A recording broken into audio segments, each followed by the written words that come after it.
And we're live. Good evening, everyone, and welcome to this tonight's episode of Zone of Truth. Tonight, I would like for everyone to welcome Danny Oliver, Michael Howard, and Phillip Bush. Phillip is new to us, but for those who haven't met any of us, I'm going to give everyone a moment to introduce themselves here in just a second. But first, a quick overview of what we're going to do tonight. We're going to be talking tonight about progressive world building. Many have already taken our class, the GM Bootcamp course over at Tabletop Game and Hobby that covers world building in a very comprehensive and detailed way. Sort of a top-down view of world building where we figure out everything from the economic systems and the geology, geography, flora and fauna, politics, religion, taboos, language, all of that, and we build a big picture of the world that we're going to be playing in. Today, we're going to instead be talking about a more organic, sort of fast, ground-up world building, where we start down with the basics and here's where the party begins and we move on from there.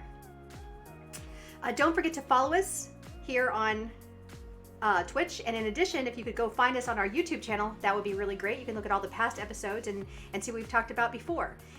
Please go ahead and feel free to post any questions that you have in the chat and we'll be happy to engage you. Now let's go ahead and get started real quick. Let's start with Danny Oliver. Can you introduce yourself a little bit and tell us how you came to GMing and what your background is? Yes, but just a little bit. Well, that's fair. So yeah, I've been GMing for almost as long as I've been alive. I guess I was like 9. My dad bought me the red box set. So yeah, it's about 30-something years, 30x years of GMing and Dungeons and Dragons and creating stories. And currently, I am the missions developer for Shadowrun. So I am in charge of overseeing their living campaign, if you will.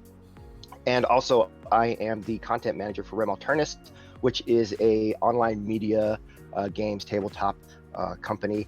So I'm out there looking for cool stuff for us to do.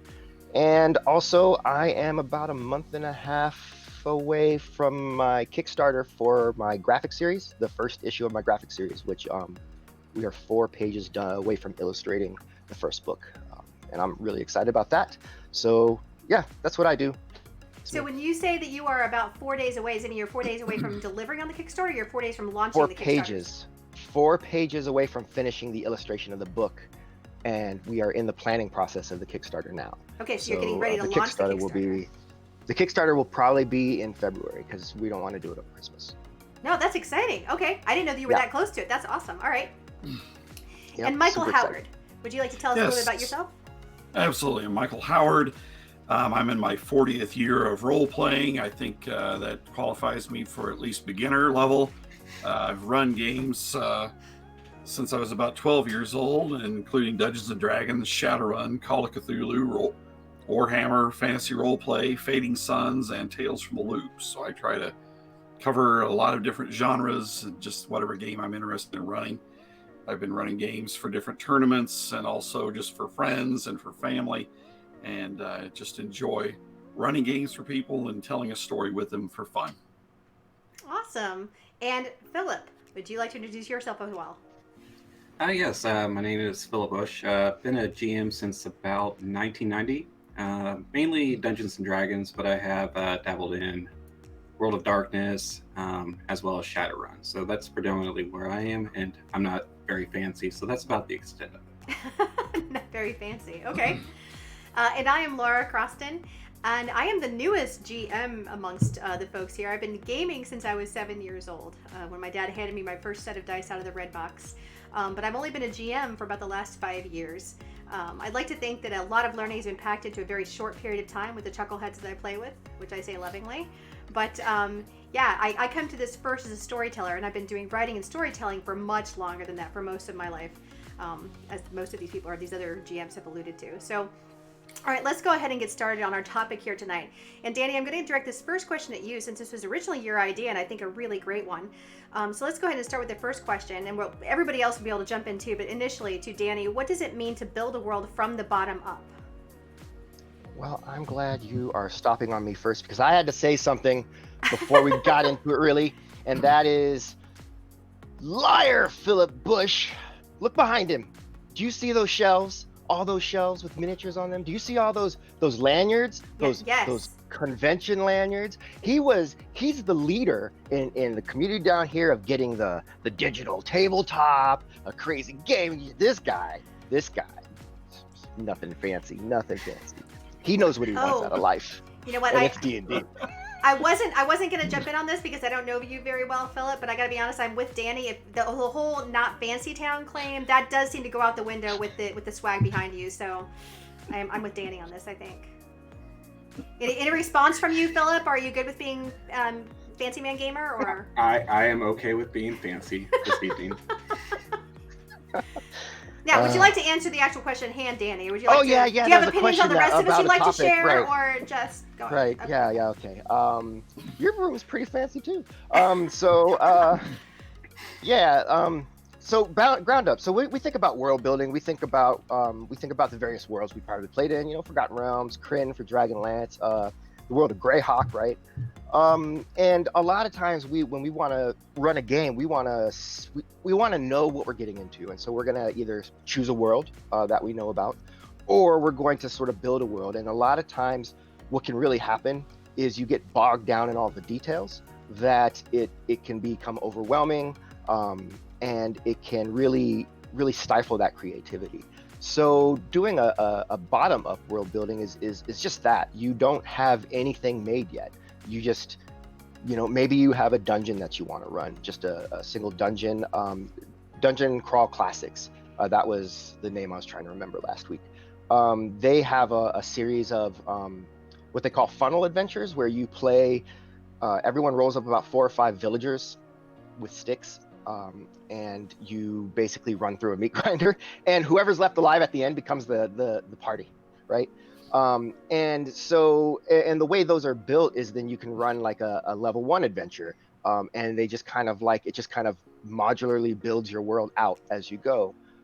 It's just, I don't need to know if my level 1 adventurers are from a town and they're going to go fight the goblins in the cave. I don't need to know how close the next biggest city is and whether it's run by a king or a queen. And I don't necessarily need to know, what the diplomacy levels of the nations are that surround.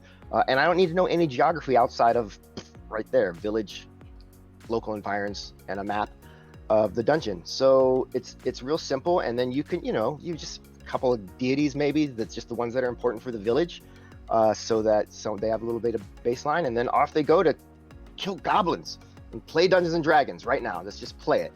And then afterwards, maybe they have some ideas, and you can riff off of your players, what they want to do, what they were thinking. If one of them makes a cleric and they're like, what are my gods? Well, what is your god? And they can make up their god, and it just kind of starts building the world as you need it, from the ground up. Okay, and Mike Howard, really quick, because I know that you are somebody who is heavily invested in our whole world building class system. How do you think that this contrasts to or compares to the approach that we generally use with the big over planning thing ahead of time? Well, that's my job, is over planning, to make sure that the players are utterly overwhelmed with information. My background and history is in architecture and urban planning in the quote unquote real world. And so really for me, I'm much more of a planner. I like to have things kind of planned out. However, I've had the same thing sprung on me, where my daughter had a friend coming in from Florida, and in the morning she said, "Dad, can you run us a Dungeons and Dragons adventure?" And I said, "Okay, we can do that." And so I had to literally come up with something on the fly, to kind of get things started. So comparatively,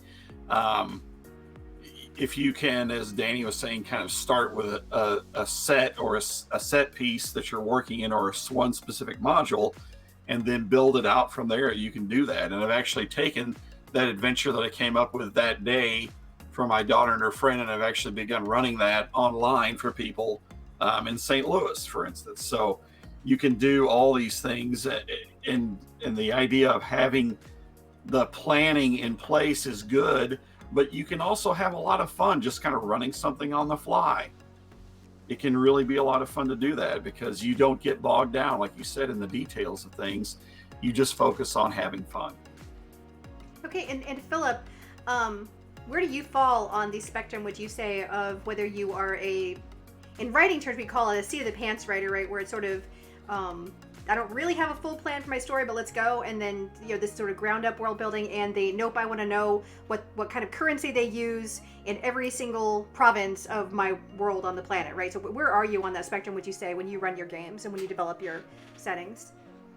I would say I kind of float. I float from one extreme to the other, but generally I stay more in the middle. The big thing with the top down is more for me and my lonely fun, and then bottom up is more when I have a consistent group. And mainly for the reason for that is just with a consistent group, the focus is on them, and so then if you keep it small and build off of what they're interacting with and doing, it makes it easier and it's more organic. Okay.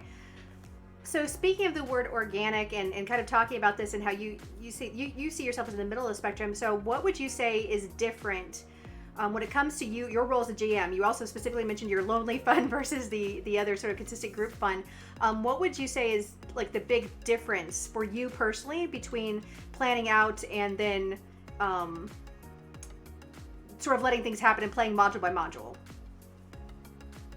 For the planning part, I more focus initially on what they can actually influence, what they can touch, and then from there I go to what areas of concern they have, like things they care about but don't really have the ability to influence or deal with at their current level. And then as we play, kind of the areas that they take interest in, take notes of, and then use that for the next follow-on session. Okay, and then obviously for Danny and Michael, what do you see as the differences for you personally between these two approaches? How do they change the game for you? I mean, Mike, you said that you enjoyed getting to just sit and play, but is there anything else that from a planning out perspective that changes for you between those two approaches? I think that, as Phil was saying, basically listening to your players and actually extrapolating from what they give you, the things that they focus on, and then they begin to wildly speculate. That is a lot of fun because you can take their wild speculation and twist it like a knife in their back about 3 hours later. It's very enjoyable to kind of and watch them go, aha, I knew there was conspiracy all along, when really they developed the conspiracy themselves. They become the victim of their own desires. Ooh, nice. That's Yes. dark and awesome. What about you, Danny? Yeah, I mean, of course, I'm heavily involved in world building at the moment. The graphic series that I'm doing comes with a world that is going to eventually, fingers crossed, one day I'll release to the world for people to play Dungeons and Dragons in. Thank you, Wizards, for your open source gaming license. So yeah, I'm heavily invested there, but at the same time, a lot of times we just want to sit down, we want to play a game, and we really want to just kind of get going. And for me, I am not, as far as a session planner, I don't like to hammer everything down, because I learned very early on, just like all of us have, that our players are going to do whatever they want, no matter what we plan. And my way of then sort of dealing with this, my adaptation is to just not plan anything for them, but to have an idea, an overarching idea of what's going on. So here's a village, right? If I say I want to have a village, they're going to be a village, they're going to fight goblins. That's the overarching plot. The overarching plot is there's a village out in the middle of, way out there, bumfuck Egypt or whatever, and goblins are a problem. That's what's going on. Now, if the players, they could do whatever they want, really. They want to go to the smith. Well, I guess there's a smith now. I want to go to the inn. Hey, I'm really into this, the serving woman there. And okay, well, that's a person now, and can build that up. And eventually, because of player psychology, they're eventually going to go to the goblins. But even if they don't, I don't care, because I'm not super invested in that part of it. I haven't set up this is from A to B to C. I really want them to just kind of do whatever. And if they just decide they want to go to the next village, maybe we're near the end of the session and I can stop at that point before we move on, or I'll just say, hey, the next village of Muddleton, down the way, let's go. And they're dealing with kobolds. Yeah, and it's that kind of like fly by the seat of your pants GMing style is one that I tend to prefer if I'm not running a module. It is a lot of energy to do, and so there are times when I just want to run a module because I don't want to be thinking about all of the stuff. But that's how I do a lot of just impromptu role play. Okay. So what you guys are describing sounds a lot like a sandbox, or at least what I'm familiar with is a sandbox. So can you explain what a sandbox is and maybe give some examples? This is a big group question, so anybody just jump in and say whatever it is you want to say about sandbox games. Well, the sandbox game for me is one in which I develop a setting and I have all sorts of different encounters that are all over the area that the characters can encounter. This works very well in games where you're kind of in a standard set of statistics for the characters. That would be more like Call of Cthulhu or maybe Warhammer Fantasy Roleplay. It doesn't work so well when it comes to Dungeons and Dragons, where level has a lot more to do with the kind of encounters they can take on. So the sandbox is really just a setting in which they can go from place to place freely, and you've developed at least enough information to kind of know what's going on there in that location that they decide to go to that day. Okay, so, and I don't disagree with any of that. For me, the sandbox approach tends to be to take a module usually and use that as your base. And then you have what you do know about the area. And this comes from having the session 0 conversation with players and then knowing kind of what their character goals are, as well as kind of something that you know you want to have happen in this region that they're in at the beginning, whoever the big bad guy is or the big encounter is for this segment. You have kind of what I call toys that are set up out in the countryside, so it doesn't matter where they go, right? They can choose to go anywhere, and they'll encounter one of those things. And when they actually decide to go to the forest for whatever reason, you know, they overhear something in an inn or whatever, and they go out to explore it, then that toy is activated when they get there, and then the druid does the thing, or the elf corpse they find in the woods sends them somewhere else or whatever. So things become active as the players encounter them in a relatively small geographic area that you have set up to kind of guide them in the general direction of whatever you think the plot might be, or the kind of small initial goals are. And I think that it lends itself very well, those kind of settings lend themselves very well to this kind of ground up world building, because it gives you a lot of freedom to sort of develop things as they encounter the pieces out in the wilderness. Danny or Philip, do you have thoughts on that, or? So yeah, I mean that's exactly what the sandbox is. It's, you know, we call it the sandbox because there is a border, right? It is a box. Usually there's an end to the sandbox. But within the sandbox itself, we have sand, which we can use to make castles or tanks or whatever we want to shape it into. We could throw it at each other, get it in our hair. Mom gets mad at us, and then we run around the house naked while she tries to get us in the bath. And it's a good time. Look, No, you know. I just feel like you just described every single game I've ever run. Witch days, okay? Toilet witch days. That's not like last year or anything. Come on now. So yeah, the idea then is that it's kind of whatever you want it to be. And so as you're moving around, you don't know what's going to happen next, and then you can kind of build your thing. And you know, the true sandbox is really going to be about making it what you want it to be. And that's why, like, a lot of video games, they call it like sandbox. They're open world games, they call them sandbox games. But really it's closer to this sort of it's not a sandbox so much as it's a completely already set up thing. And that's why, like Mike was saying, the idea of having everything is kind of leveled in certain ways and not accessible really, even though it says it is. Like, you could go there if you want to get stomped by a giant, but more of having that ability to say what is over there. We don't know what's over there. I don't know what's over there as the GM, and you don't know what's over there as the player. And we started maybe from a module, or we started from something, but eventually you're going to get to the edges of the boundaries of that module, and there's stuff out there we don't know what it is. And for me, the joy here then is kind of like making up what is over there, and a lot of times it's with that player input. You know, the things that they said, the conspiracies they came up with, right? Yeah. So, do you have any specific modules that are some of your favorites to start in, like your little starter area modules? Because I know that you can use them over and over again. So, do you have any favorites? Dungeon Crawl Classics, Sailors on a Starless Sea. You can pretty much make that with D&D as well. You can play that as D&D 5e.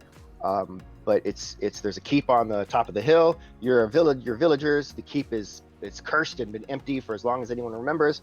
Villagers start disappearing and dying, and on the night of you playing the game, you're the rest of the villagers who have decided enough is enough. We're gonna go up there and kill the beast. And you go up there, and instead, everyone except about 4 or 5 of you dies to insanity, and then you escape eventually as level 1 characters with some little magic trinkets. And where you go from there, no one knows. That's one of my favorites. And then there's certain sort of I think there's some old modules like D&D modules that have like their areas, like the Borderlands Keep one. Keep on the Borderlands. That is one of my favorites. And and then that one has a lot of stuff just right there. It is its own little like open world play area. But then once they finish that area, if they want to keep playing, what's over there? That's where this kind of bottom up world building comes into play. Yeah, no, I have used that one many, many times. It's truly one of my favorite modules and love using that. And honestly, you don't even have to use the upgrade. When you can just go back and read the original, and you don't have to rely on the 5e conversion. The original is available and so good. Okay, so here we are. We're trying to set up a situation where we can organically develop the world, but we all know that this happens. The bard rolls a kick-ass lore check and asks you about the history of this particular building and who built it, and you do what as you stare at them? What do you say? Because we don't really have history, right? So honestly, this is just going to be improv based off of kind of what the setting is, the theme that you've already started with. The thing I like to do, especially with bottom-up design, is having like the 10 things about the world, just the theme that kind of have a thematic feel to them. And then from that, I can extrapolate, hey, this is actually Sir what's his name, and he's the descendant of him who did this great thing here. And then that gives you enough to go off of it. And if they get interested in it, next session, they could build off of it or do research during downtime, and you can extrapolate that as far as it needs to be. So I don't want to discourage anybody from trying this, because I think it's a fabulous approach, but it sounds like what you just said suggests that people need to be pretty fast on their feet to run games like this, because otherwise if you don't have, either you have to do a little bit of planning, I guess, or you have to be pretty quick on your feet. But you have to have some ideas about, write down at least some names or some history or something you can pull from. But otherwise, how do you come up with those answers? So I feel like this is one that's not really for somebody who wants to rely on box text. For that, I like to have. Go ahead, sir. For that, a good method that I kind of like using is through the Lazy Dungeon Master's Guide. They use 10 secrets or clues or hints, so you could just write down 10 things that are ideas, and then from that you can build those and pull from them items. Additionally, another thing is just have some like multiple different words or phrases on a sheet of paper beside you, or a random roll table with some things generated, and then pull from those, and then you can build off of those, and then you have some structure instead of just pulling it out of your 6th point of contact. Okay, and Mike, you were saying? Yeah, this is where I like to reference the geographical feature that occurs in most of my games, which is the River of Bologna, which is basically it is where literally you're coming up with something on the fly. It can or cannot be significant, but it's all baloney anyway. You're just putting something together and throwing it out there to answer the question, and then you can, as Phil was saying, you can invest more time in that between sessions then to actually flesh some of that out if you think it's something the players are going to be more interested in. Okay, and so go ahead. Thinking on your feet is critical. So what would you say are the important, how do you do some of that record keeping between that, or like after, as you make notes, what do you do to keep some of those notes in line so you don't go back later and say, oh, I don't remember what I called this river, right? Yeah, absolutely. No, I keep what I call the book of ramifications at the table at all times.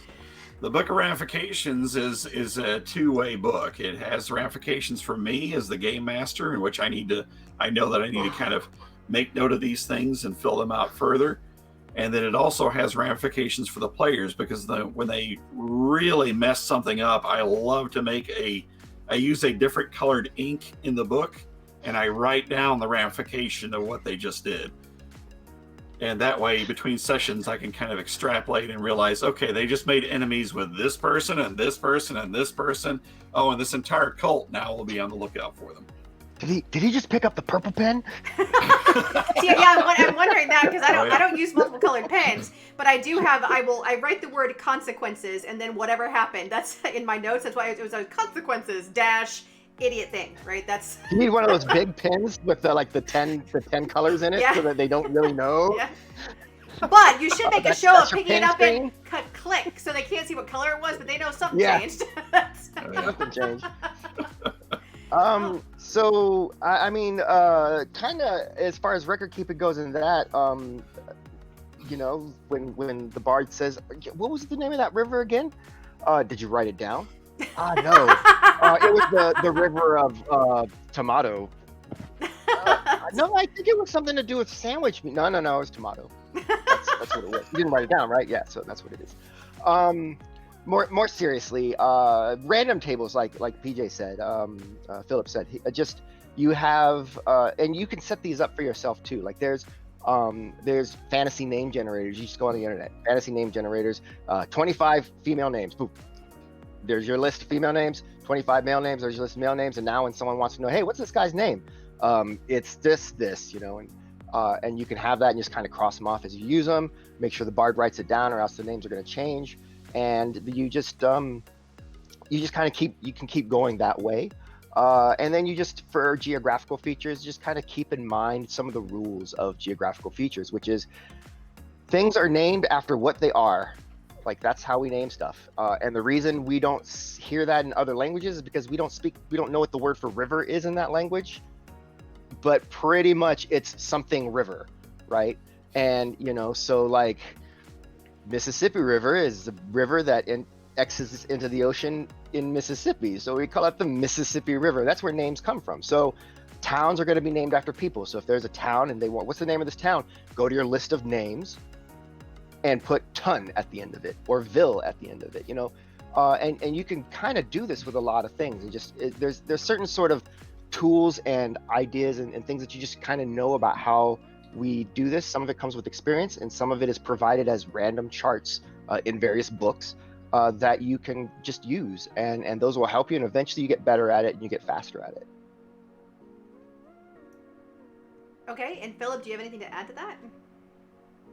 No, I mean that's the big thing, is just being able to think on your feet, and as they already kind of touched on, make sure that you, again, if you're going to name something or create an NPC, write it down, and then as Danny alluded to, your character's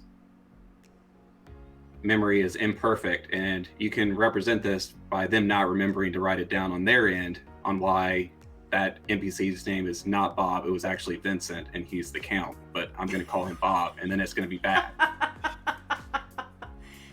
Yeah, Don't let me get out the purple pen. No, I admit that I've got a couple of characters who have changed names multiple times in my story, because to me they were not important, right? It was random blacksmith number 23, right? You know, that's the thing. And then they go back to town. Hey, no, I want to go talk to so and so. Who's that? The blacksmith. Are you sure? Because I have written down that it's right. I'm like, no, it's Gary now. It's definitely Gary now. You're right. It's fine. Because I don't remember. All right. Yeah, so no, go ahead. I typically like to try to print off a whole series of random names, and then I will note basically the occupation or where they met them, and then I will use an emoji face to determine their relationship with the players. So speaking and literally of, just write it next there. So speaking of players remembering things, so how do you manage those inconsistencies in storytelling, though? So, and I'm not talking about, we've talked now about how we can try to avoid inconsistencies or how we can kind of brush over them, but when you have actual differences in story memory, when you have actual points where either in different sessions, different things have happened, and you kind of, they have different relationship. Maybe they did a separate group thing, and so part of the group had one experience with a vendor, and part of the group had another because you just didn't remember the people in the interim, and so you played the character differently or something like that. How do you marry those inconsistencies when you do end up with just stuff that doesn't mesh from one session to another when you're doing this on the fly? You make sure that you remind your player characters that you're a human being, and then you run roughshod over them. That's what you do. You simply run roughshod over them. You're the storyteller. As long as it doesn't really impact the fun of the play, you can run roughshod over them, and they're not going to object that much. They're going to kind of understand that you're just trying to move forward, and often that's the piece that they get obsessed about probably isn't very important, and they can realize that very quickly, depending upon your focus on it. Fair enough. So, having said all of that, some of my players just want to bash doors and skulls, and they are not particularly invested in the culture or species that those belong to. But some of them are also very story driven. So while we are doing this kind of, I don't want to say fast and loose exactly, because we're doing our best to keep track of this story, but while we are doing this more seat of your pants style storytelling, how do you keep invested the people who are like, they care about what happened to the king and his wife, and where did that third daughter go, and you know what I mean, those people who and you're just like, I don't know, inside you're screaming, I don't know what happened to her, I forgot she existed. But how do you keep those people invested when you know that it's got to be kind of a more loose story? I think the first thing to remember is we are talking about world building at the end of the day, right? So this is just bottom up. We haven't started with anything, but yes, we do want to kind of keep track of the things, and not everything's going to be important. You know, the blacksmith, if they're really into the blacksmith later, that's kind of on them. You know, it's a town blacksmith. His name is Blacksmith. But if it's, you know, if you set up a princess in the castle, you probably need to write that down as the GM, honestly. And so then to give them that interest, to give them that attachment to it, that's where you start using, you know, Michael's rule of player conspiracies. Whatever they start to think of, take that and kind of run with it. Take that and change it up a little bit so that because nothing gets players more invested than if they figured it out, right? And that is one of the biggest illusions that dungeon masters and game masters have, is that we can give that to the players. We can give that to the players anytime. And you just see them, like, as they get, as they discover the clues, as they get more and more correct, it just drives them forward. And then you throw in some twist at the end. And that twist could be just something that's completely out from left field. Or it could be, maybe there's another player that was like, man, I bet it's going to be this at the end. And then you throw that in there, and then, you know, and it keeps people into it. It keeps them coming back. So that's my ideas for that. So it sounds like from a writing perspective, and again, that's where I come at this from a writing perspective, we say that there are basically two baskets. There are a total of 3 baskets of stuff in any given story, and that includes something like a role-playing game, right? Basket 1 is only known to you, the GM, and the basket 1 is all the stuff that you know exists in the world that the players are not aware of, but this is stuff that exists. Basket number 2 is stuff that the players know about but don't understand. And the third basket is stuff they know about and do understand. So the idea is to introduce things. You take stuff out of your initial basket, right? You move them into the, hey, so here's a thing, right? Here's this river, here's this castle, here's this princess. They can explore that, play around with it. They can take it out and play with it and whatever, but it stays in that basket. Then they move it over to the, oh, I know who this princess is, like what you're talking about, Danny, with the letting them solve the riddle, solve the problem. Here's what they think is actually true. If you can get them, though, to put that ball back from the I understand basket into the, whoa, wait a second, I don't understand that basket, that gives you, this whole process or this whole approach gives you the freedom to do that pretty easily because everything is more fluid, it sounds like, which keeps them invested and engaged. Is that a fair assessment? Yeah, I think that's fair. Cool. That's a very cool approach. So this is a little bit new to me. I'm a big planner, so some of this is kind of new to me from a planning perspective. I enjoy this a lot. Okay, so how are you going to weave your important NPCs? Most of the time, even if we come to this as GMs with a, I want to use this module as my basis, chances are very early in the course of adventuring with the party, you as the GM adventuring with these players, you're going to develop some important NPCs, whether that is the blacksmith that you decide is important, or it's a big bad guy or something like that. You're going to pick some things that are important to you. So how do you weave these important things you've got in your head into the story so that you keep them kind of as a thread throughout? Because if you're working with established modules with established content, I feel like it's a little bit harder to bring your stuff into it. So how do you do that?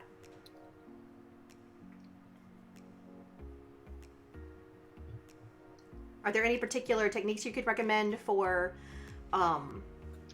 incorporating your existing concept of villains and characters, or is it just sort of a make them fit, like, you know, with a hammer mallet, you just pound them in like a puzzle, or? Well, in the example that we were talking about earlier, where my daughter came up with the last minute game that she wanted to play, I took the Sinister Secret of Salt Marsh, which is an advanced Dungeons and Dragons adventure that was published, you know, back in the dark ages when I was young to the gaming world. And then they've updated it recently for 5th edition. I took that setting and just used it very quickly as a background or backdrop and came up with my own story. And then picked one NPC that I thought was closest to the NPC that I needed for the characters to have to kind of inspire the game, and just use that person. And so literally you take the components that you're given and you try to fit them best to the story that you want to tell. So it sounds like it's from the other direction. What you want to do is take characters from the module and make them your own, and you become invested in them so that you care about them. Correct. And then you can add your own, obviously, to that, if you're not concerned about, you know, tampering with the setting at all. Yeah, I just replaced them all with Mary Sue's. So So is that you play with the Mary Sue system? Do you? Is that a D12 system as well? It's just or? all me. I just like throw like a different wig or a hat on every time, and it's like, all right, now you're talking to this guy. All right, now it's this guy. What's their name? It's Danny. So one thing that I kind of have noticed that is true for me. Now, I don't know if this is true for everybody else or anybody else even, but what I've noticed is that if I have made up an NPC, I don't tend to need notes as deeply on them as I do if I didn't create the NPC, right? So if it's my NPC, or even if I have taken an NPC that's been created and ultimately have made it mine, I find that it's real easy for me to just grab any information I want out of my head and it sticks, right? Because it's kind of like I'm invested in that character, and so, you know, the way the human brain works, you're interested in the thing, you're going to remember it. So that actually helps me when I'm trying to insert someone important or a character that I think is going to have an impact. It's just like, instead of trying to find something somewhere else and make that fit, I just make up my own thing, and it works for me. So you don't find any challenges with using existing NPCs and making them your own? It's easier for you to just import them yourself, or to make them yourself than to import them into the setting you're using. Right. If I'm doing that, or I can use the ones that are in the book. I mean, I don't have to reinvent the wheel. I'm just saying that I don't have a problem. I have an easier time remembering characters that I've made.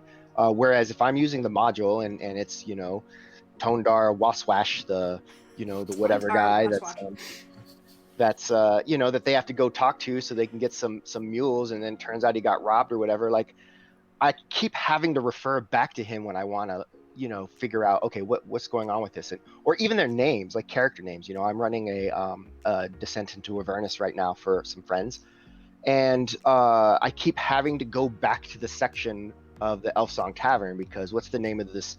There's a pirate boat that's involved, and there's a character who has that's under a different name, and then there's what was that? And so I keep having to go back to that because I'm using a module now, so I'm kind of invested in this. Maybe, I don't know, maybe I think my players can go look it up and tell me I'm wrong because I said the pirate ship name wrong. I don't know. But I'm invested in using their name for the pirate ship, right?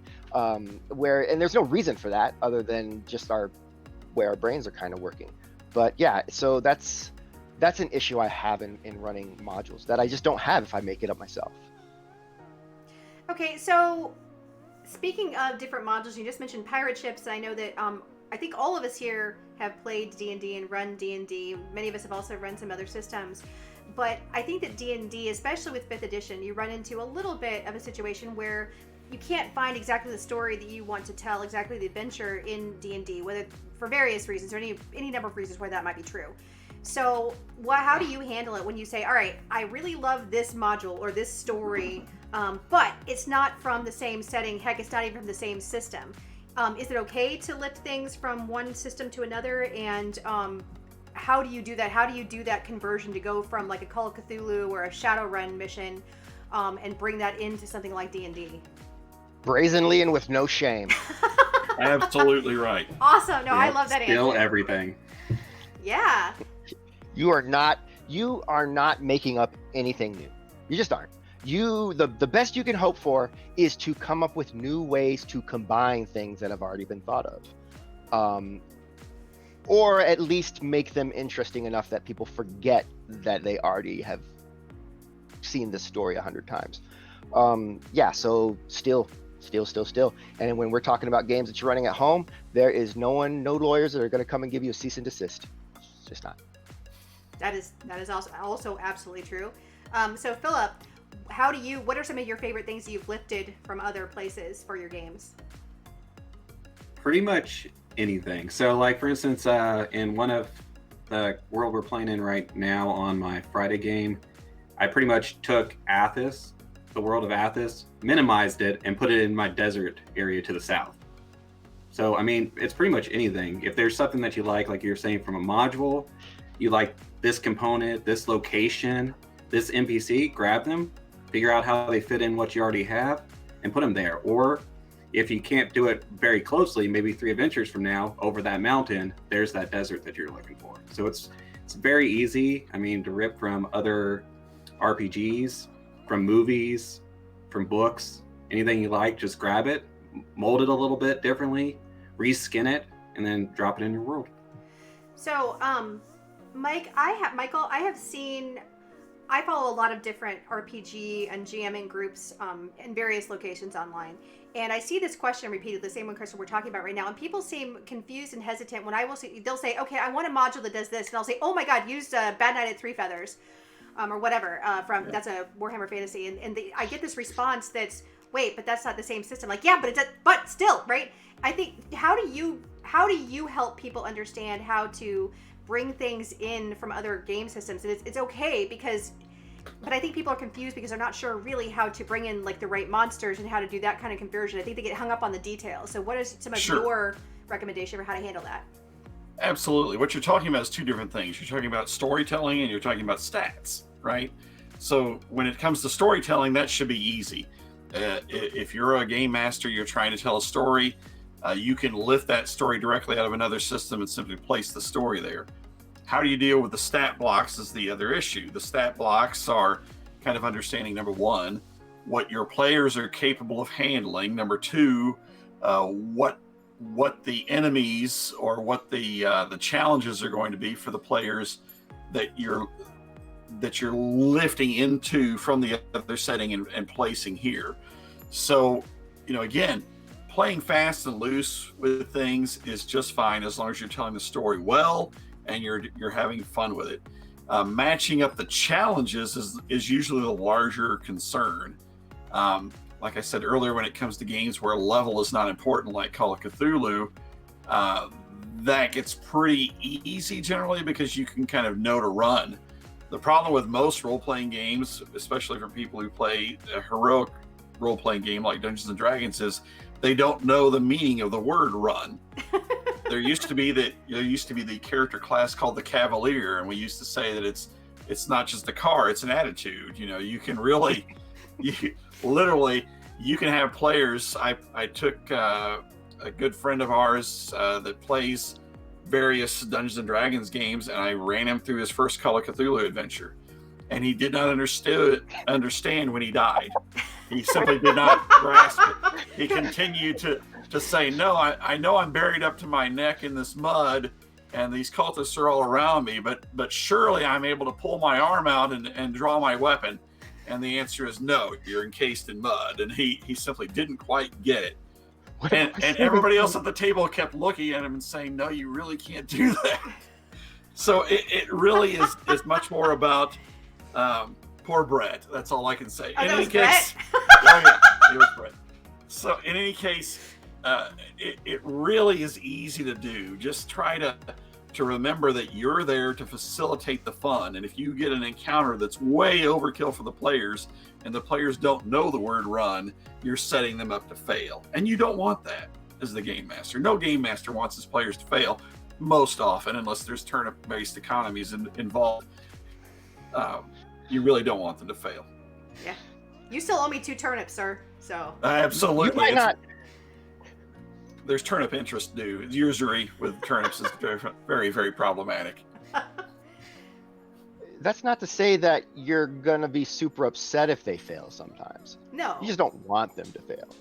Well, in Call of Sometimes Cthulhu, they you have want done them to fail. things and you're kind of like, I'm sorry. Let me get the book of ramifications out. Yeah. I was going to That's say, not how that was depends supposed to go. I think that depends to a certain extent on how well they earned that situation they find themselves in, right? That's the whole, okay, wait, you just passed 14 signs, billboards on the road along here that says don't go to the castle, right? Yeah. And here you are at the castle, so I'm not sure how to help you at this point. But, You know, Friday, like I said, I'm running Avernus. We're at the beginning, and my players were so careful, they triggered 3 major encounters at once oh, oops. by being careful. Like, instead of just going into the rooms and just dealing what was in there, they're careful, they kind of move slow, so that it's like, well, I mean, you just fought something here. The person with an IQ score over here heard that and is like, nope, and went down the hall, and then they found another group of people, and they tricked them into thinking they were part of the same group, and they're like, take us to the boss, and so they did, and now there they all are. Yeah, it was a good time. They won. One of them died. They won. So was that a plan? So I take it that was a somewhat planned encounter. It sounds like you had, well, there was supposed to be 3 planned encounters, but... Yeah, well, that's a module from Descent into Avernus, the module. So yeah, it's one of the first dungeons, and so each room has, what's in this room at the time that the players are kind of coming through, right? And a lot of times players, see, as a DM, sometimes we do this thing where we're kind of like, our monsters and our bad guys have brains, and I'm going to play them as if they have brains, and players don't get that. They're just like, no, that's a meat sponge from my experience. Like, give it to me. No, I agree. And so like, yeah, you just got into a fight with 2 armored individuals in this room with magic being thrown around, and then you got the prisoner killed because you couldn't stop messing with him while the magic gauntlets were flying around and pummeling everything. Yeah, next room over, the wizard is like, I'm just gonna nope on out of this room where you're gonna all fight me by myself, and just kind of go down the hall where these other guys are and have some backup, and that's because they decided to rest. Now, if they just walked out and went around the corner, they'd have fought the person. But they were like, nope, we got to rest now. We got to take some time. We got to, yarn some mittens, knit some mittens up, and do all kinds of stuff. Do some ritual spells because we want our unseen servant to trip any traps. But I want to do it as a ritual spell. So that's 10 minutes, and yeah, it was. I guess this is a good time to ask the question. That it sounds like I know the answer to this one, but I'm going to ask you guys to talk about it anyway. So, how would you describe the difference here between preparation and planning? Because even if you are using an existing module as opposed to something that you wrote yourself, instead of doing actual world building, like big planning thing, that doesn't mean that you don't want to prep for each session. So Danny, since we're there, can you talk a little bit about the difference between prepping specific game prep for these versus not long-term planning, but like it sounds like you do still have to be aware of your characters and make sure they are acting intelligently and in the setting that's been provided and so forth. I mean, a lot of that's just going to come with, in terms of like in the moment, how things are reacting or acting. That's going to come with experience. You're going to have been doing it for a while, and you're just going to kind of get an idea of how you think things should go. As far as prep versus planning, one of the great things about Dungeons and Dragons is majority of the prep is done for you. there, pardon me, there is there's a monster manual, and it's got your monsters in it, and they're statted out, and they've even given you the averages, so you don't even have to roll dice. You don't have to like come up with how many hit points they have. It's like, hey, there it is, it's got 4 hit points, go. And so the prep is easy, and all you really have to do is just kind of decide how much of whatever is going to be there. So in my original example of village goblins, how many goblins are in this goblin cave? If you got 10 adventurers, probably a lot. If you got 1 adventurer, probably 2. Just kind of knowing that, and that's about the extent of prep for me. Is as long as I know kind of what's going on, then whenever it comes up, even if they decide not to go do the goblins, they're like, well, we're going to go over there, and now there's a mountain, they're going to climb it, there's a giant nest, there's a rock. Okay, well, I can just open up the book and pull that out, and they die. So they should have gone in the goblin cave. I don't know. Okay, so Phillip, let's go back to you for a second, because I know that you had some cool things to say with respect to the question about converting like from one module to another. I want to go back to that. So from one system to another. So I know that you run a lot of D&D, but I also you said that you stole from a lot of stuff. So can you talk a little bit about the stuff that you steal and how you bring it in and how you solve some of these problems? Well, generally, if I'm going to steal something, for instance, like stuff with a stat block, the first thing is to go into a D&D monster manual and find something that's close and use that as a substitute for stat block wise. For other things, if there's like a system like Pathfinder, is kind of close to 3.5 D&D, but not very close to 5e. So you can pull systems from there, and it's just trying to make them work and follow the D&D math is the big thing. And then from a storytelling standpoint, again, going back to the kind of the 10 rules of like my world and making sure that they mesh with those and they don't contradict one of the main rules for the concept of my world is generally how I go. And then just as an add-on to like the stuff that Danny was talking about with the encounter design and them getting everybody to attack them at once, I think a lot of things that help out with that is foreshadowing that they're passing these people, they're having intelligent conversations. So these aren't your mook over here that has a walkie-talkie. These guys have brains, they do things for a reason. And then on the reverse side, if they're going up against something that can kill them, foreshadowing it helps a lot, like showing corpses that are along the layer. And then even before that would be managing expectations, letting them know that, hey, if you come into this game and we're playing, you're not always going to win. That's not always an option. If you tell them straight out that there's a chance that you might go into an encounter with something that's vastly overpowered, fleeing is still an option that's there on the table. They may choose then not to take it, but again, that's their choice. So I agree with you completely on that approach. I tell my players at the outset that this is not like this is not an MMO, right? This is not the zone with just the giant rats in it, right? That's not where we are. This is a living, organic place, and if you aren't paying attention, you can stumble into a minotaur or whatever, right? That's just the way things are. So be sure that you're paying attention and so forth. Again, it's not setting out trying to harm them. But I think one of the things that I like to do is to look when I'm pulling a module from somewhere else. I'm deciding I want to use that module in my other campaign. Let's say that we're going from Warhammer Fantasy Roleplay into D&D, because I've done that a lot. One of the things that I like to do is to say, not just trying to match up the monsters by stat block, but saying, what is the purpose of these monsters? So if you have, for example, some people from a Warhammer Fantasy thing that are paying homage to some kind of a demon or something, right? That's not nearly as common at lower levels in D&D, whereas that's something you encounter just, again, because levels exist in Warhammer Fantasy Roleplay, but it's different than D&D.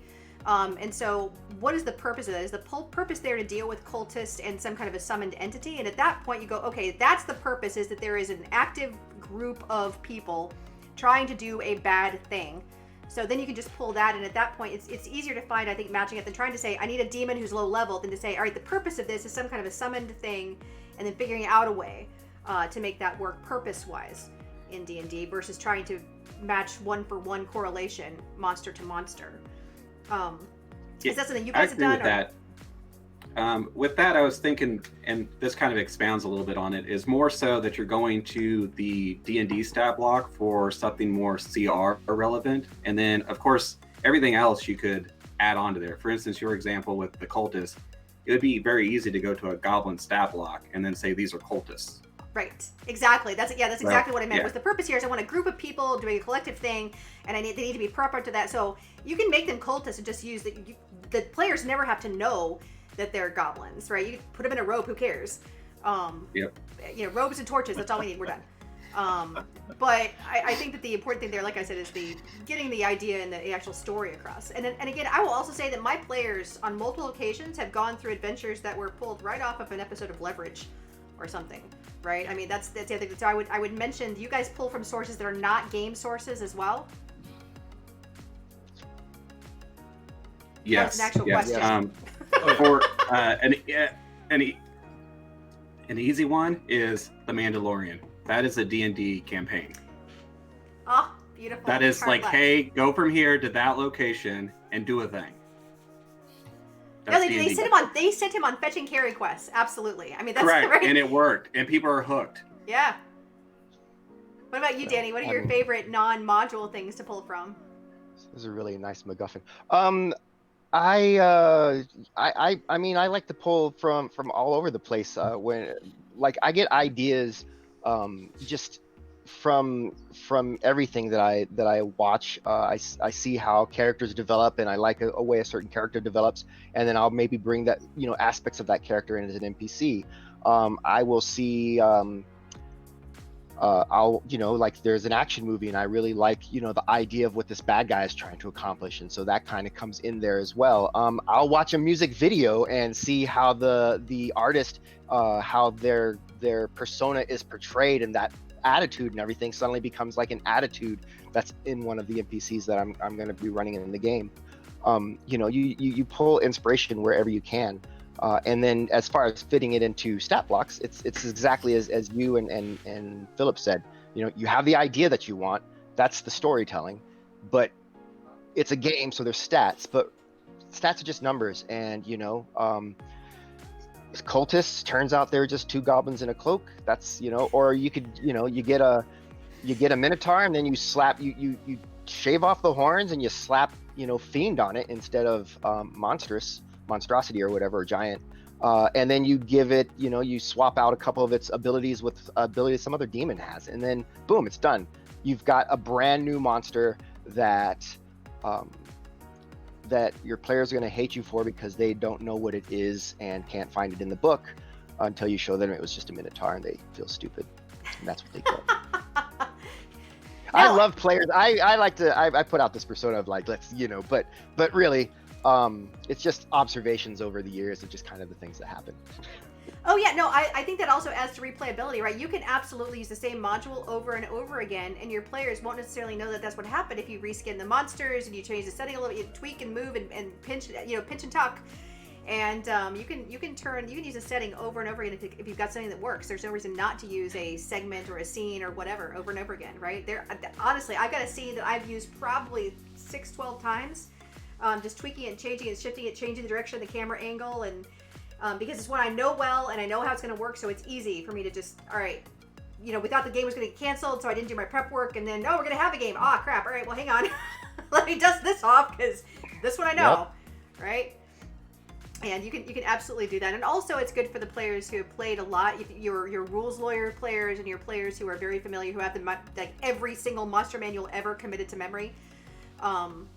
So that's also nice for them, because you can kind of surprise them a little bit with some of the creatures, which I think is nice. And a little off topic for world building. I mean, with modules, it's so one of the things that we've kind of learned in the last several months is that several of us have favorite shows that we'll watch again and again and again because they're comforting, right? We know what's going to happen. We don't have to feel any anxiety, like, oh, is it, So there's a lot of shows that people are just watching over and over, and I thought that was I thought that I was just a weirdo, but turns out that's a thing.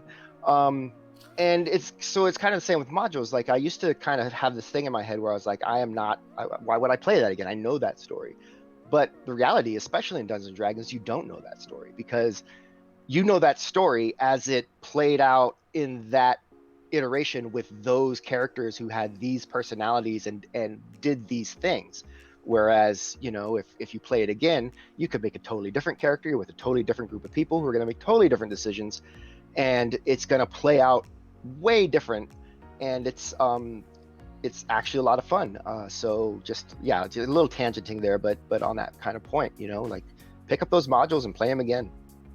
Well, yeah, and I think even from level to level, I've had the same characters play, again, a reskinned version of the same encounter, and at different levels. At first level, they handle stuff very differently. Or in some cases, if you have players who are new to the game, new players handle this very differently than they do, you know, a year and a half from now, when they've been playing for a while. And suddenly they don't just march into the dungeon. Suddenly they're actually going, no, I check for traps, right? That's that's the whole, it's kind of nice to watch how they approach it. So, Mr. Howard, what about you? What are some of your favorite places to pull from that are non-modules? I'll give it a specific example. That is when it comes to Call of Cthulhu, I'll actually occasionally go peruse. You know, where they'll shut down a library, they'll put books in Ex Libris, and you can pick up old encyclopedias from the time frame in which you're running a game. And as much as I hate to admit it, sometimes I'll actually buy a book very much on the cheap. You might get a volume for like, you know, $2, and I'll go in and I'll start to, I know this is sacrilege, but I'll start going in and I'll cut out pieces of artwork and I'll cut out images of people, and I will simply use those as handouts during the game for different player characters. Because encyclopedias, you know, we've overcome Encarta at this point.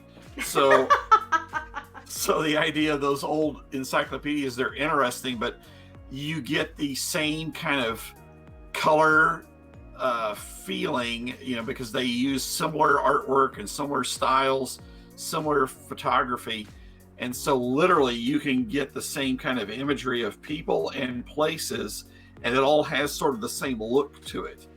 And so it creates this, again, very quickly, it creates a consensual concept of this is a world in which I am existing.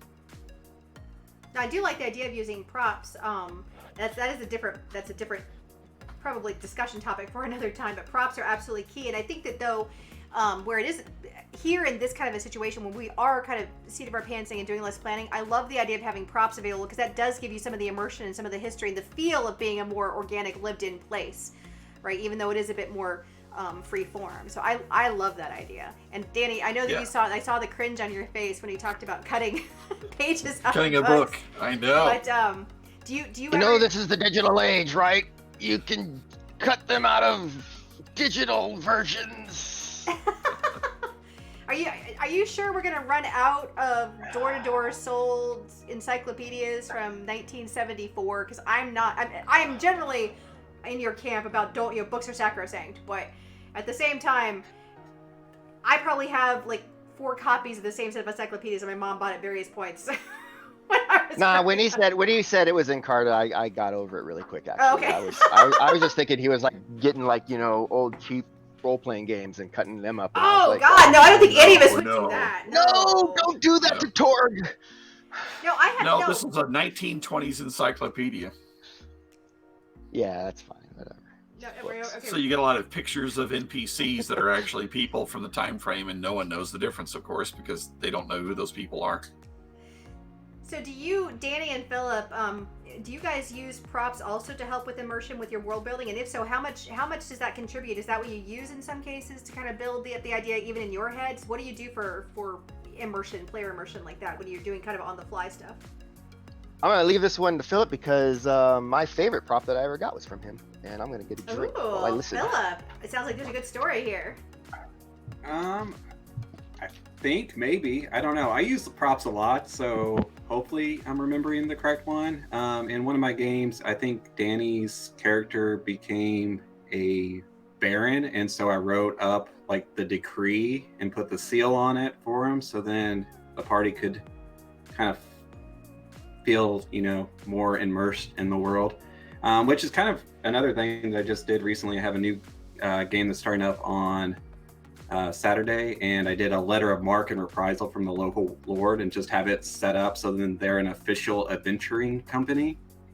The other thing prop wise that I really like doing, especially with bottom up design, is a map of the world with nothing on it, just geographical features, no names, no cities, and then as they go around, it populates where they go, and then it builds as they move around, and it gives them context, and it also kind of has them kind of get interested in, like, I really wonder what's in the forest over there. So, and then that can lead to additional adventures and things of that nature. Yeah, what is there's a D&D bound adventure that's set on the dinosaur continent. I can't remember the name of the book, but it's a 5e. Tomb of Annihilation? Yeah, Tomb of Annihilation, that's it. Have you used the map in there, where on the one side it's just all it has is the coast, because that's all anybody knows about for most of the island. I can't hear you, Danny. And the blank hexes, yeah. Yeah, no, I love that. And then you can fill it in as you go, and you give them information as they go. I just think that is, I thought that was a brilliant piece of design game-wise. And I love that whole thing, the way that you explore. It's very old school sandboxing, and I love that. So, I think it would have been really cool if they had made that a scratch-off map, right? So, like, it was just this map and, like, the silver covering all those hexes, and then as they traveled into a hex, you could scratch it off. That'd probably be really messy, never mind. They're probably really messy and really expensive, and those books are already, like, off the charts, right? Wowzers.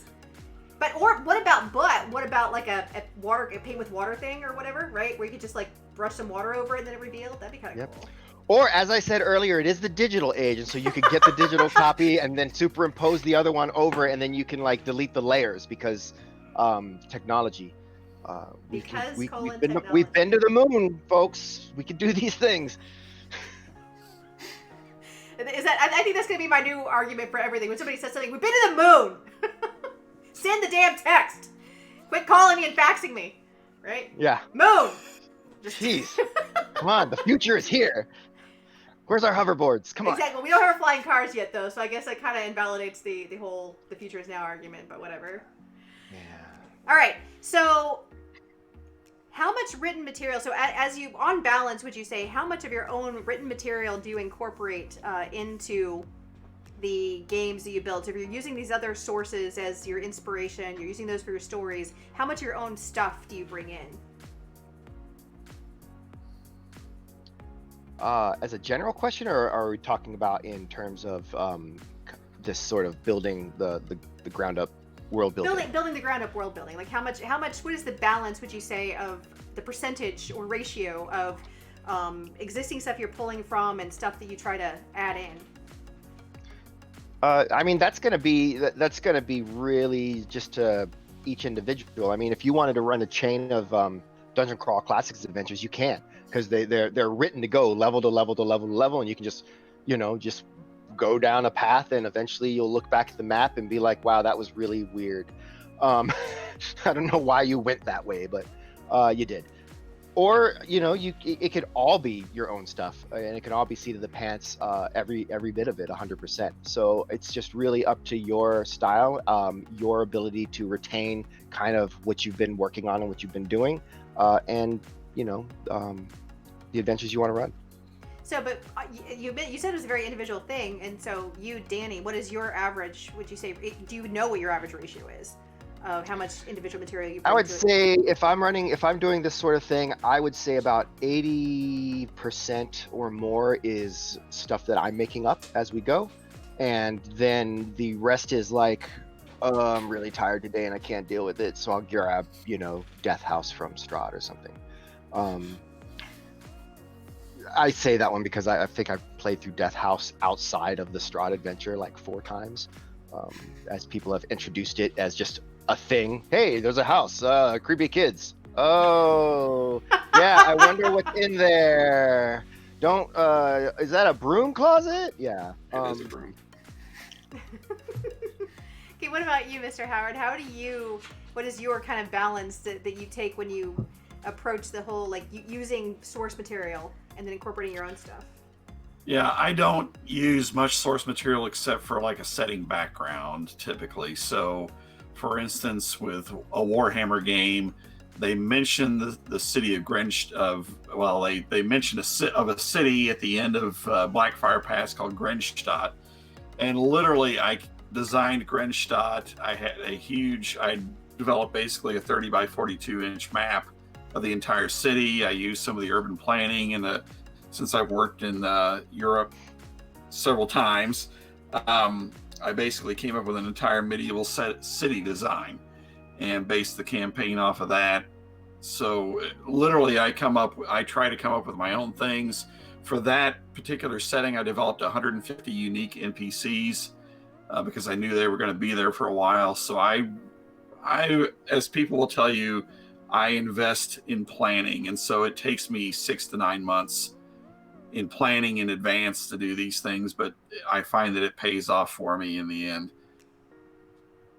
Okay, and Phillip, what about you? How do you balance those two things? I'm going to start off with a non-answer and say it depends. And then from there, I mean, there's been some times where 95% of the stuff could be modules, and then I just look at them from consistency and switch out NPCs. And then there's other times where I pretty much create everything, draw the map, do the handouts, go back and be like, okay, these people are kind of my early British type people. I'm going to use their naming conventions and build names and go the whole long, again, lonely fun, and do all the lore and then let my players jam out in there. But it really depends. And a lot of it is more so on my real world things going on versus what I prefer. Okay. By the way, I just want to know, I want you to know that I love the fact that I now have a word for what I call my sitting around doing stuff. Lonely fun is a fabulous phrase that I plan to use from now on to describe I'm going to write another map because this is amazing, right? Writing down my setting and doing all my silly individual. My lonely fun. Yeah, lonely fun is awesome. So I'm going to ask a question. It's my opinion, but I'm curious how you guys feel about it. I think that maybe this is a really great approach for sort of a baby steps bridge approach. It's not strict adherence to a module, but it's also not diving into the deep end and building your own thing. So I feel like for GMs who've run a couple of sessions, you've gotten the whole, okay, I'm super nervous. You've gotten the first couple of games under your belt and you're cool. But this is all right, I'd like to have my own thing, but I need a crutch isn't the right word. I guess like a foundation. I need a foundation to build from. So I feel like maybe newer GMs can utilize this to kind of springboard onto building their own stuff because it lets them at their leisure, because each of you uses the ratios differently. I think most of us at this point in our jamming career probably use modules and things like that less as an actual world building tool and more as a kind of fill in the gaps tool, right? This is like you said, I don't have time to write the things or to pull a module in, but I think that we do still use them as you know what, this would be a really great thing to, like, if I pull in this structure from this and build here, it's more of a, I guess, assembly from different sources thing for us. But would you say that this is good for newer GMs maybe? Definitely. Not even for newer GMs. A group that I'm running through Tomb of Annihilation, is it Princes of the Apocalypse or the Underdark one? Out of the Abyss. Out of the Abyss. Out of the Abyss. Out of the Abyss, the Armageddon of centaurs, I don't know. Centaurmageddon. Centaurmageddon. I'm gone. See you later. That's the word of the day. Wow, that is a winner. Oh my god, that was I fantastic. love it. I'm so glad you said that. All right. Okay, so I'm running Underdark one. And they just got out of the Underdark, and of course in the module you turn right back around and go back in. But there's no reason for that. It's just that they didn't feel it was necessary in their module to write things that could have happened between getting out and having to go back in, because that's what their story is. So yeah, I'm incorporating other modules to kind of run in the meantime because they're tired of the Underdark, I know, and so let's just give them some time to do some somewhat easy stuff because I don't want them to level too much while they're doing this. I want them to kind of go back in at the right level. And so, yeah, I'm just kind of running a few adventures that they can just kind of breeze through and just take a collective breath, maybe get some gold, a couple more magic items, and then we'll go and slog back into the Underdark for the rest of the game. And that's, I could have made up my own stuff, but honestly, I just, didn't have the time or inclination to do that. And so it's all, for that particular one, it's all module based. But yeah, if you've got anything you're doing, it's all about experience, right? I've been doing this for 30 years. So I feel comfortable making stuff up, and my players have to deal with it. But when I first started, not when I first started, I didn't know what I was doing, so anything went. But after I got to a point where I kind of started like caring and thinking about like stories should probably make sense and have a beginning, a middle, and an end, and that's when I started kind of realized my knowledge of being able to kind of run on the fly was lacking, and so I did rely a lot more on modules and on content, and it's making that bridge from being reliant on that content to being able to do your own thing. I think that is kind of a mark of hitting another level of your DMship, which isn't to say that you're not as good or anything. It's just that's kind of the evolution, right? So like you will get there eventually. Oh yeah, I completely agree that it's an evolution thing. Philip and Michael, do you have thoughts on that? Yeah, kind of like he was saying, the good thing about it is, especially as you're running multiple adventures, you find ones that do particular things very well. Like Adventures in Middle Earth, a lot of their adventures do really well with overland travel and journeys.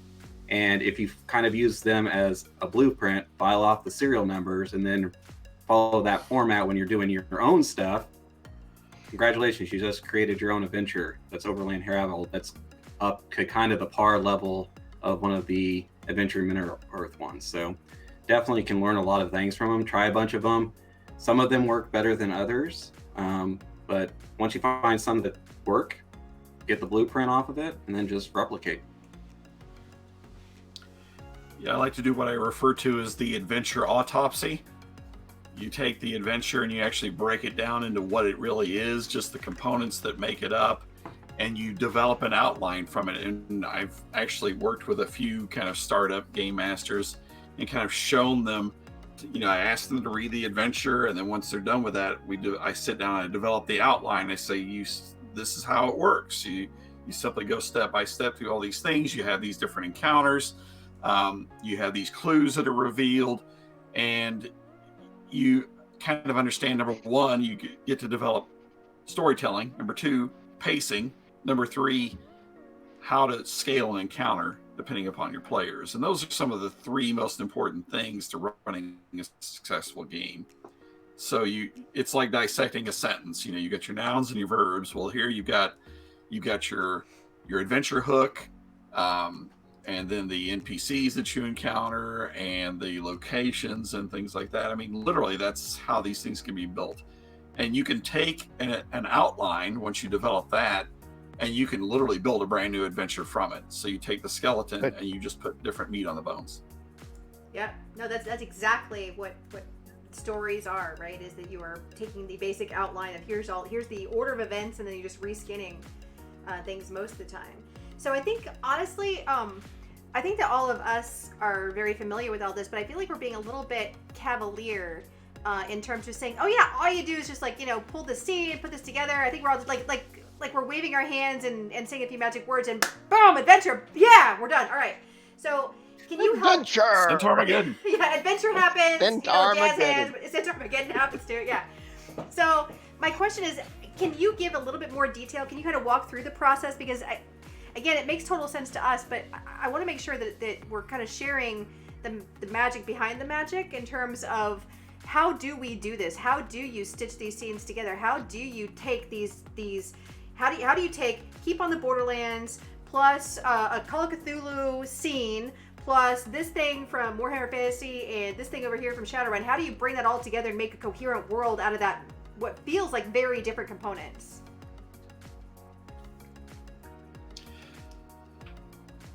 Well, you start off by, you decide what story you're trying to tell.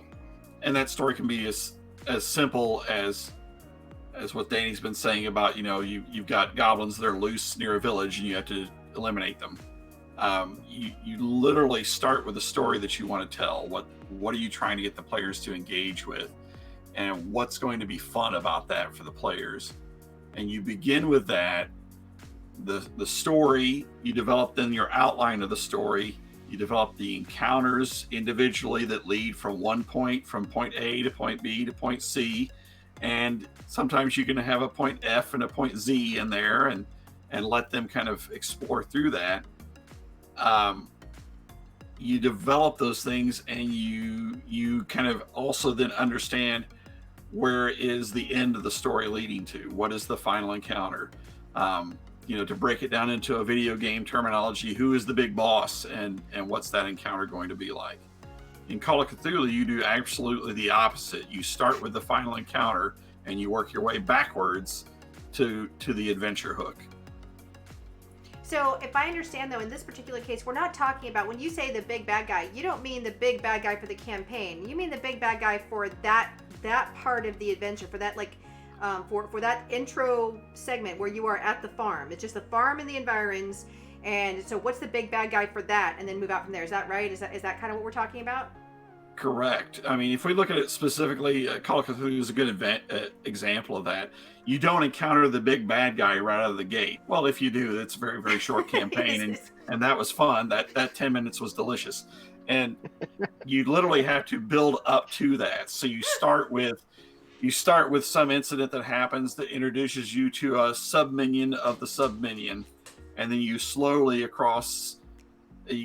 build up to where you get those connections, and that leads you eventually to the big encounter. But it could be a year worth of gaming to get to that point. It's basically like boiling a frog, right? You got to slowly build up your nope, or else, then, because if you build up your nope really fast, the players just all jump out. But if you slowly build that nope up, then eventually the nope will be there, but they'll all kind of be invested. And yeah, see, that's it's just good game design. Okay, everyone write that down. Good game design is exactly like boiling a frog. I think that's yes, the takeaway from today's session. Boom, done. You wanted something that everyone could understand. Okay. Don't understand. I'm not sure I understand boiling a frog, but all right. I don't know if that's your most relatable metaphor, Danny, but all right. Okay, all right. We'll go back to Centaur Corral. Yeah. Okay. So, but yeah, it's so you have like the pieces. So the whole point of this sort of ground up, bottom up world building is you're not really worried about what happens next. You're not concerned about you're not really thinking to yourself, how am I going to connect goblins in the town, D&D, with this nope monster of Call of Cthulhu that I want to run later. You're not thinking about that. That doesn't happen until after they're done with the goblins, and you have developed what do I know about my world, right? You just kind of sit back. What do I know about my world? Well, I know there's a village in it, so there's civilization, I guess, right? They were in a forest, so they're not in a desert. There are goblins, so there's monsters. And so then from there you can say, all right, well, what do I want to run next? Well, I want to run this Cthulhu thing. So what's and then you break it down, like Michael said, you break it down so that you have, well, what's the big boss? What's the story? What's going on? And then you say, all right, so Call of Cthulhu is set in the 1890s to 1920s, but obviously we have determined that this is a medieval fantasy game. So what needs to change? Well, it's a monster in a bank. Well, where would a bank be in my world? Well, that'd be in a city, a medieval city, and it would be a money changers or something, and then you would see what else is going on there. There's an academy. Well, there's academies, so now okay, my next adventure is going to take them to a city. And then you can go to that city, it's city town, and that's what you build, and that's the next thing. And now you've established that this is a medieval setting that has large cities. And so as you're kind of putting these things together, you're making truths about your world. And as long as you're not going back on the truths that you've already established, right? So we sit down for the next session and okay, so the desert sands have shifted. Whoa, wait, we were not in a desert before, right? So as long as you don't go back on those truths, everything fits. It's you're just putting down the next piece of that puzzle, and this road leads to, well, I want to do this Cthulhu thing in the city. It leads to a city. If your thing was, well, I wanted to do this, I wanted to run Ghosts of Salt Marsh. Well, now that road instead leads to the marshes. And that's what we mean is when we don't know what's beyond that until we need it. And then when we need it, we build it. Got it. Do you have thoughts on that, Michael? Or I'm sorry, Philip? Kind of just piggyback off of what he was saying. So if you have the idea that you want to do Cthulhu after this, is to start planning small little interesting bits in that first adventure, because if they grab a hold of them then at the end of the adventure, and you're like, so what do you guys plan on doing next? They're like, that weird artifact we found? We want to go investigate that. And now that just leads into the thing where you want it to go, versus waiting to see if hopefully they want to go somewhere that might have Cthulhu aspects. You can drop a couple little hints by in-world items, in-world lore, a note on an NPC, a conversation they overhear that kind of plays into their need to know what was really going on, and then they follow that breadcrumb trail that you leave for them, and hopefully it leads to that section with the Cthulhu monster. So does this is one of the risks here the players feeling like they're on a rail? Because if you've decided, like, the next area I want you to go to is over the mountains, through this desert, to this city, right? Because I really want to get into the city. How do you keep the players from feeling like they're being railroaded? Because if you keep saying, yeah, I mean, if every single clue that if every single shopkeep they talk to is like, yes, but you really ought to go see Sven in the city or whatever, then, I mean, at some point they're going to get, all right, I get it. You guys want me to go to the city. Fine, we'll go to the, So how do you keep it from feeling like they're on a rail? I don't over saturate it with it. And then the biggest thing, at least that I do, is at the end of the session, I just ask them, what do you think you guys are going to do next time? And they're going to tell you. And then you plan it. And then it's their decision, their choice. You're not taking it away from them. You're not, saying, hey, instead of that direction, you went over to that forest. Surprise, the Cthulhu monster is in the forest now. So we don't have to do that type of game. But at least they'll let you know, and then that means that you're only prepping for what matters to the game and the players, and you're not, again, spending a bunch of time on things like, hey, the nobility of this city over here wear these robes, which they don't care about, versus, hey, we want to go investigate the forest, and so now you know to flesh out the forest. Right, elves. The other thing too, I mean, the question isn't asked. You could reframe it as, how do you keep players from feeling like they're on rails if you go from module to module to module, right? Yeah. So if I want to run a 1 to 5 module, and then after that I'm going to run the next module in the series, which is a 6 to 10 module, and the next module in the series is a 10 to 17. That you run into the same problem, right? Like the players are going to be like, well, maybe I don't like, now that we've done Horde of the Dragon Queen, now I don't want to go fight Tiamat, at level 12, 7 levels from now. I actually want to go do giants over here, like that can be a thing. But so it's a question of how you're planning out your sessions, and this should be something that your players are kind of privy to. Am I running a module and then repurposing another module to run it? And then if that's the case, then the players kind of should know that a little bit, right? So that they know, within the parameters of this particular adventure, you've got this sandbox, you can go places. But then once we're done, we're going to montage it ahead to the beginning of this next adventure. And your players can be all right with that. If another thing you could do, though, if you really want to give them the opportunity to move around, is, and this is about how much you're thinking ahead. Like, one of the points of this, you don't really have to think ahead too much. You can just kind of build as you go. But if you are thinking ahead, you can, like, if you're thinking far enough ahead that you can plant Cthulhu monster seeds, like in this story, then, maybe you have 2 or 3 modules that you kind of say, any of these could be next, right? And so you could plant seeds for any of those, or rather for all of those throughout, and then they can kind of decide which way they want to go. So that's another way to do it. But yeah, I think that this for me is one of the most difficult things as a planner. I tend to plan things out, and then when things go awry, when the players don't go in the direction that I intended for them to go, it becomes very frustrating. And so this is one of the big hurdles as a game master that I've had to overcome over the years. So what I've discovered is, number one, be flexible with your players. As Philip was saying, you have to kind of be prepared for them to do things that you're not necessarily ready for, but you just need to be able to think on your feet, and you need to be able to move with what they're interested in. If you're still trying to tell a story, you can have a little side adventure where they investigate something and continue to plant the seeds of your main storyline into that. Not that it becomes overt or distracting, but the key to it is to get them to care about what your main storyline is.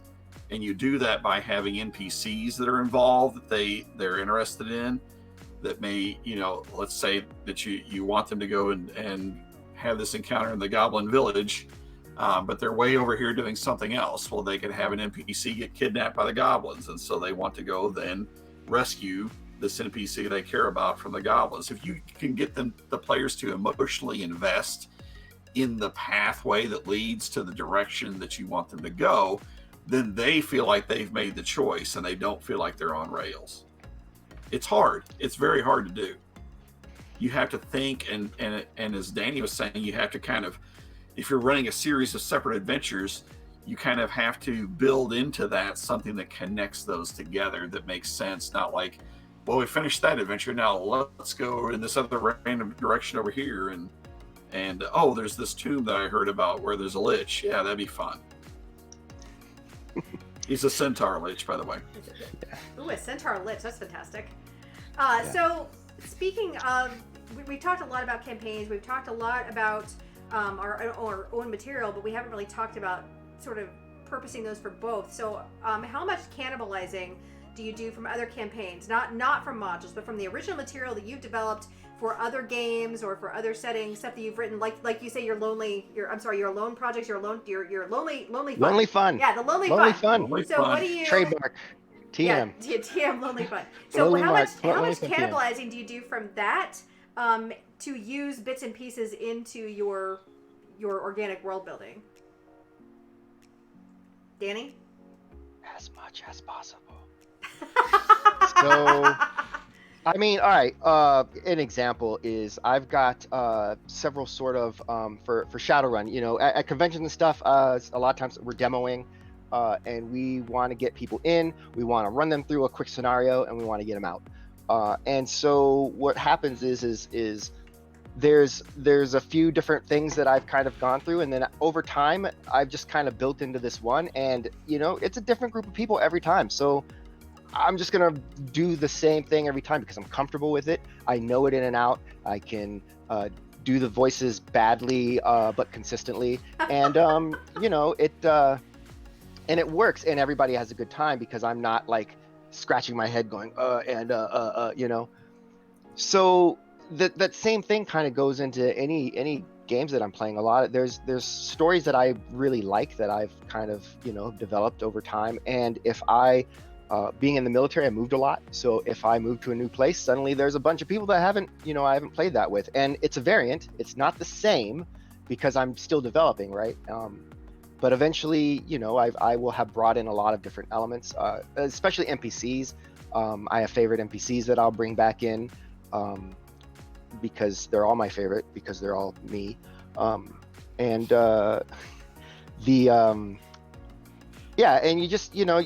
you kind of like, you have these things that you're familiar with and you're comfortable with, and when you're comfortable there, it's easy for you to then be able to take a breath from any creating any of the stuff that takes your energy by retreating back into what you're familiar with, right? So okay, I'm not sure where they're gonna go next. My brain. So all right, I got this NPC that we all like, or anyway, I like. So here comes Sid, and then I can do a little interplay with Sid, do the stupid voice, and then after that's done, we can all take a breath, and now my brain is probably, latched onto something to go to next. So Phillip, do you do any individual? It sounds like you have a lot of probably cutting room floor stuff as well as stuff that's shelved and hasn't yet seen the light of day or whatever. So do you use that to kind of plug into games, or if so, how? I do a lot of reading, especially on world books. I like pulling from different world books, and usually I find myself, at least things that I'm not good at creating myself, is things that I'll pull. For instance, if I'm having trouble finding interesting, fantastic locations, I'll go grab a world book, flip through some of the location descriptions, and be like, that's cool, that's going to be in the world, that's where this place is. So a lot of that really happens. That's, again, it's more shoring up my lack of, or quote unquote, of deficiencies for a specific thing that I'll pull. Like, I can't draw, so if there's a cool map, congratulations, Photoshop, this is now this city, that type of thing. So again, use the resources that are available, steal everything, and put it in where it needs to be put.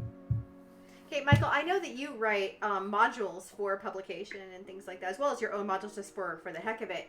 So how much of that ends up in various other games that you're running? Yeah, I typically try to keep it genre specific. So if I'm running a sci-fi game, I will cannibalize things from one sci-fi game to another sci-fi game, just because I find it's the transfer is much easier.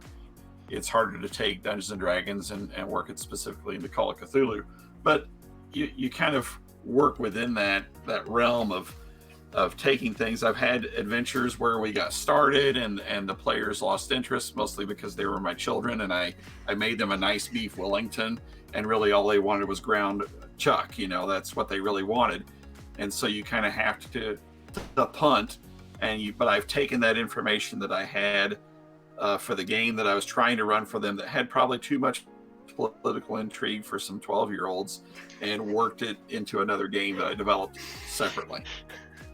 So you can take those pieces and parts and reuse them. There's no problem with that.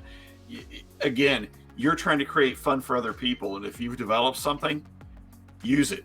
Absolutely use it. Use it again and again and again, and in every possibility that you possibly can. Yeah, I carry around, so as a writer, I carry around a Moleskine notebook with me pretty much everywhere, and this one has seen a lot of use over the years, right? But I write down all kinds of stuff, and it never occurred to me as a GM, I don't know why it didn't, but for probably the first year of my GMing, it didn't occur to me how valuable this was for GMing, because I've got all these ridiculous story ideas and stupid stuff that happened and random things I saw, and I was sitting there one night, and I was actually cleaning this off the desk to get out of the way to work on a module I've been racking my brains about, and I was like, hey, wait, I have 1,000 story ideas in here. What are you talking about? And started flipping through it, right? I mean, it's amazing how much you can repurpose all that stuff that you've written for other things in your games. So, oh yeah. How quickly do you let the players add to their known universe? Because it sounds like, is it truly like you wanted to play through a module first, or is it, I guess, are you looking for just finishing that first module and saying, okay, so that big, now we're ready to move on to the next set, or is there a particular time frame you want to spend there? How do you decide when you're ready to move on from their farmhouse plus, I don't know, three square miles of fields or whatever? Usually when they reach adulthood, they can go a little bit further from their house, and get a job. But more seriously, as far as players making stuff up for the game, I'm all about it. I am all about it. That's less work for me. So there's games that actually that's kind of part of the model of playing the game is allowing the players to kind of introduce things that are going on, or what or what's going to happen next. So yeah, if, like I said in the beginning, there's a guy who wants to play cleric. I don't know any deities. What do you think? And he's like, okay, well, I'm going to worship, Greg Smith, the dwarven god of destroying cats, and that's now a deity. Depending on session 0, how we decided if we're going to be serious or not, right? It might have to be Greg Thorson, the destroyer of goblins, but same concept, right? They can make up their stuff. It's similar.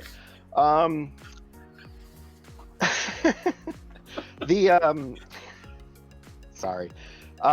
So I want them to build in stuff. I want them to say, like, man, what if there's like a kingdom of something over that bridge, right? I want them to have those ideas, because those are the things that I'm just gonna take from them, make real, and then they'll be super stoked when they go over there and they were right.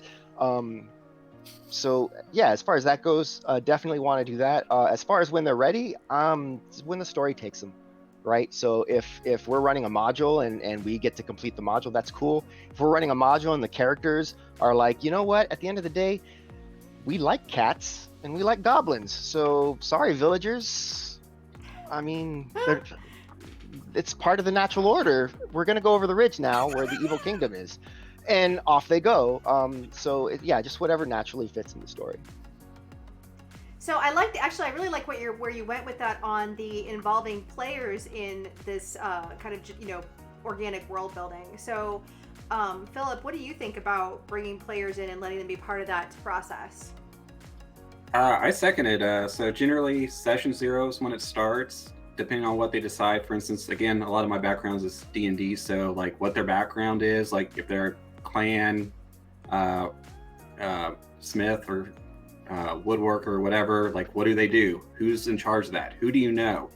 And then during play, another thing, especially again with D&D, is they can use, at least in my game, is inspiration, and you know a guy. So congratulations, you just created an NPC that has some information, and then I roll and find out how your last interaction with him went and how he thinks of you now, and then we go from there. And then as for going forward, if they want to move out immediately and leave the starting city and never look back, then I mean that's their choice.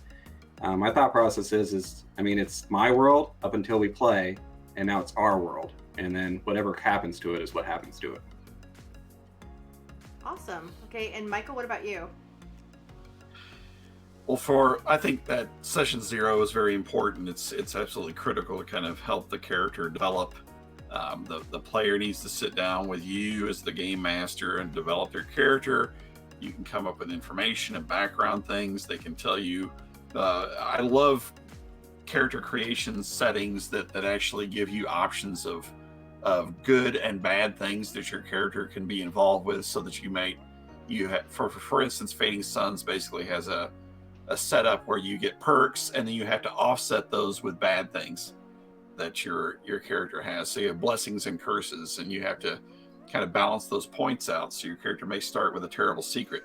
I love those sorts of things because it gets the character involved in kind of developing who they are more. And then when I run games, for instance, right now I'm in the process on 1775 France Call of Cthulhu game.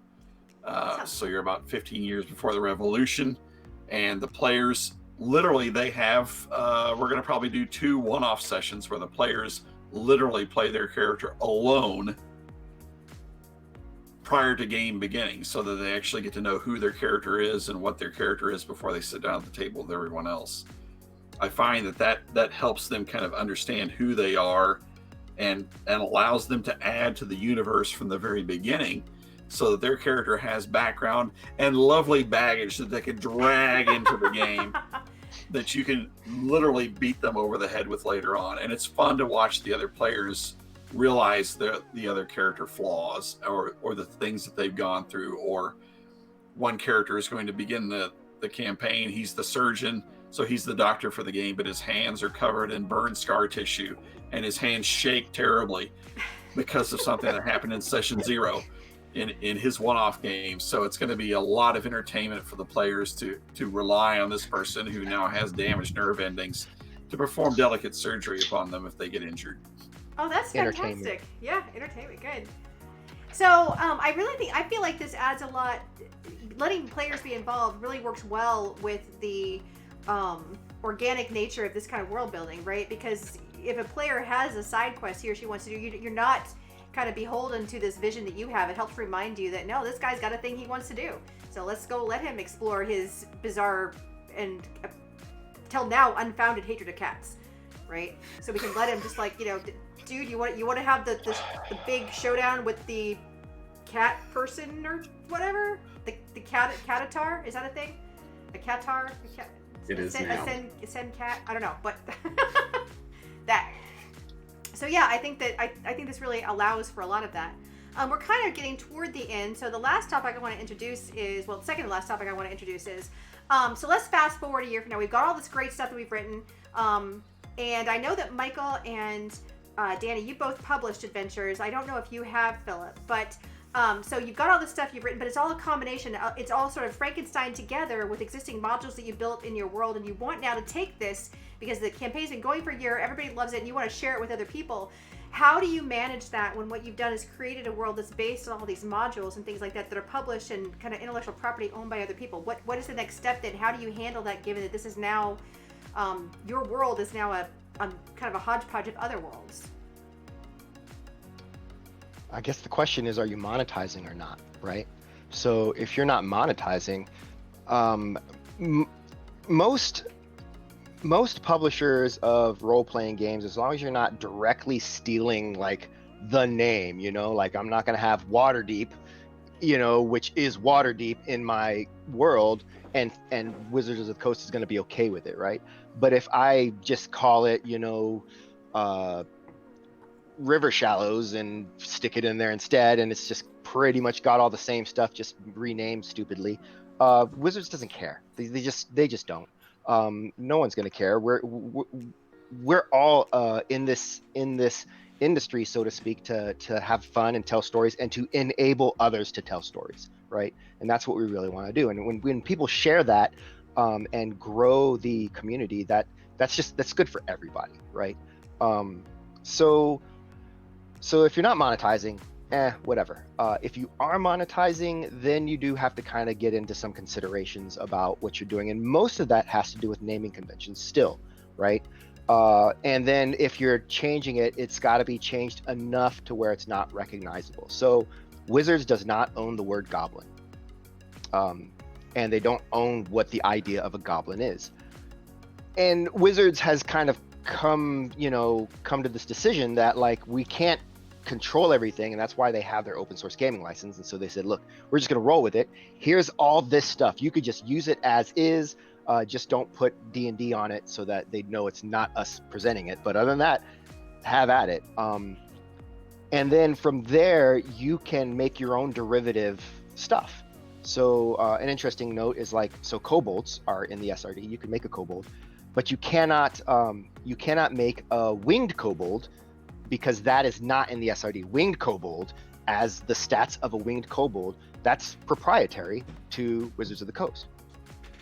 Now you can make a flying kobold that has slightly different stats and maybe carries a spear instead of a crossbow, because that's your derivative. Because the idea of a flying this is no one owns that. So that's where you kind of get into this. Well, if you want to monetize, you just got to make sure you scour through, pull out references to anything that's proprietary, and then you showcase it. You don't add art that you don't own or that you don't have the rights to, and if worse comes to worse, ask the question sometimes, right? If there's a publisher that you like, a lot of times their doors are open for folks to come in and say, hey, I want to do this. And if it's gonna run, if you're gonna run awry of actual copyright laws, they'll probably just say, no, you can't actually. But if it's fine, they'll sometimes say, hey, that's fine, do that or whatever. So yeah, it's a legal question, really, what you're asking. Well, yeah, I was also curious about like, how do you proceed? Like, it sounds like you kind of have to. You can do it, but you have to sanitize it, or you have to pull out the components that are not like note and say, hey, I used this module fully cited for this section or whatever, and then move on and say, but the bridge between these two is this, and here's the NPCs that you can add and whatever. It's kind of Right. what it sounds like you're saying. Is that Yeah, consistent and with... yeah, you just change what you need to. Like, so if I want to make a map and it's a map of the docks are docks. There's no, like, why do I have to make like a whole brand new dock that no one's ever seen before? So if I want, I'll just grab a couple of dock maps that other people have made, look at them, maybe flip them around, and then I'll go into Incarnate and make my own, but I'll use those as like schematics. So now, like, I have docks that function the same way as these other maps, but I didn't have to like really rack my brain to think of what does a dock look like, and are there, what are all the pieces? Like, oh, cranes, crates, boats, and then I can put them in. So yeah, like the idea of like taking, it's not, stealing directly. It's a lot of like stealing and sort of reskinning and co-opting and making sure that you're making it your kind of original thing as much as you can. And that's, that's kind of how it is. Like, there is a dungeon here. Like, it doesn't have to be the same shape as the dungeon I actually ran it when I ran it. Yeah, Michael, is that kind of what your experience has been as well with your... Well, I think It's an interesting time that we're living in. We're living in the era of the maker now, where people can self-publish, they can do all sorts of things. Number one, it's important to understand the games. If you're using a game system and you're trying to create an adventure specifically for a game system, you need to understand what the original publisher's intent is for that. So with the open game license companies, which are few and far between, to be honest with you, that's great because you can make anything and you can go out on Kickstarter or you can go to any sort of self-publishing house, and once you've sanitized it of anything you believe would be a copyright violation, you can proceed. One thing that we're seeing more and more of now is a lot of these companies are very small.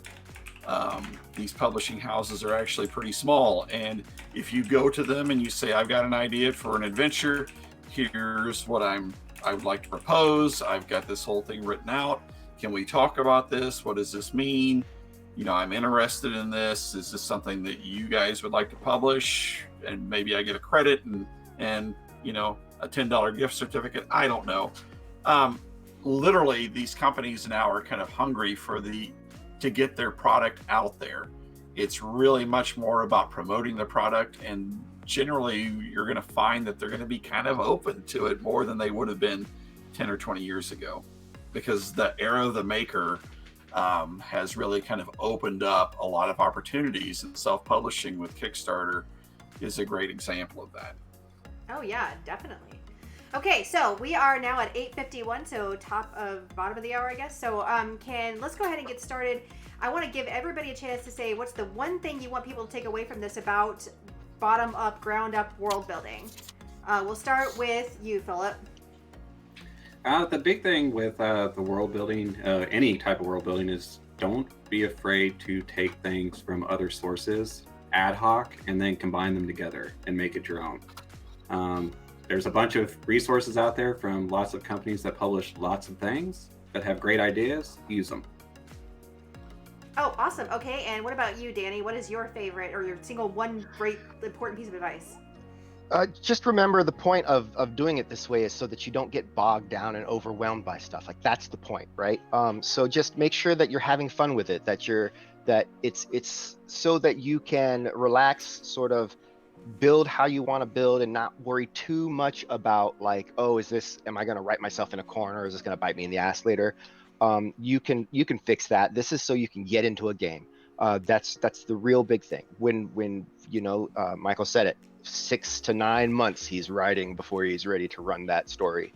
I've been working on my world for Clockwork for 7 years, and in the last year have been putting it painstakingly, actually putting it to words, in World Anvil. If you don't want to wait 7 years to run your campaign, go ahead and just start running something. What about you, Michael? Well, bottom up is a different kind of beast. It really depends upon you just sitting down and coming up with. The number one tool is an outline. Just have an outline. It doesn't have to be detailed. It can be a little bullet point thing where you kind of just come up with a very brief outline of the things that you want to cover that night. So you're doing the difference between planning and prep is that prep is what are going to be the challenges for tonight for my players, to understand what the dice rolls are going to be necessary, understanding what your players have in their toolkits that they can use to overcome your challenges, and kind of knowing that makes you a better game master, because then you get to shine the spotlight on the different players for them to use their different skills. You don't put a lot of stuff in there where they get into impossible situations because they don't have the skill. So you give your thief a chance to shine by unlocking the trap door that leads to Centaurmageddon. Or you can do just, literally you give every player in every session, you ought to be thinking about where is the opportunity for this player to shine in this game tonight. Nice. I like that. I think for me, the most important thing to walk away from on this is that this provides a lot of flexibility with very little kind of, like you said, planning investment. I like the fact that it lets you be more flexible and responsive to player actions. And if you've got this story in your head, it kind of helps to prepare you to be the responsive GM as opposed to the kind of director GM, which I like. Okay, that is all that we have for tonight. Thank you for joining us. And I hope that you will tune in next time. We're also going to open it up for, if you will just send us some messages here in the chat about what you'd like to see topic-wise. We will be posting soon, I think, in Facebook, a list of all the upcoming topics for the next several weeks. And if you are interested in anything in particular, please let us know. So thank you so much, and see you guys next time. Thanks.